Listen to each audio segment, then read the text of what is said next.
ஏதாவது புழு பூச்சி உண்டா? இந்த புழு பூச்சின்னா என்னன்னு தெரியுமா?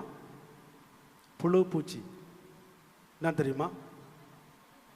பூச்சி பறந்துக்கிட்டே இருக்குது, புழு மண்ணில் கிடக்குது, அது எப்படி வயிற்றுக்குள்ளே வரும்? புழு பூச்சி என்ன? புழு என்பது அந்த மண்ணில் சுற்றிக்கிட்டே இருக்கும், மண்ணுக்குள்ளே இருக்கும், மண்ணுக்குள்ளே சுற்றிக்கிட்டே இருக்கும். வீட்டில் பிறக்கிற ஆம்பளை பிள்ளை அதே வீட்டில் தான் இருப்பான், ஆண் பிள்ளை வீட்டில் இருப்பான்.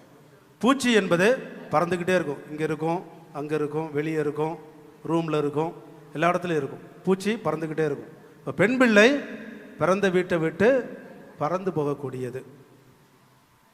ஆண்களுக்கு ஒரு வீடு, பெண்களுக்கு 2 வீடு. பிறந்த வீடு, புகுந்த வீடு. அதனால தான் பெண் பிள்ளைகளை பூச்சின்னு சொல்லுவாங்க, ஆண் பிள்ளைகளை புழுன்னு சொல்லுவாங்க. புழு இருந்த இடத்துலையே சுற்றிக்கிட்டே இருக்கும், ஆம்பளை பிள்ளை அதே வீட்டில் தான் இருப்பான். பெண் பிள்ளைகள் வேறு வீட்டுக்கு போகும், அதனால தான் புழு பூச்சின்னு சொல்லுவாங்க. ஸோ அப்போது ஏதாவது விசேஷம் இருக்குதா, புழு பூச்சி உண்டா அப்படின்னு மற்றவர்கள் கேட்கின்ற பொழுது நாம் கவலைப்பட தேவையில்லை.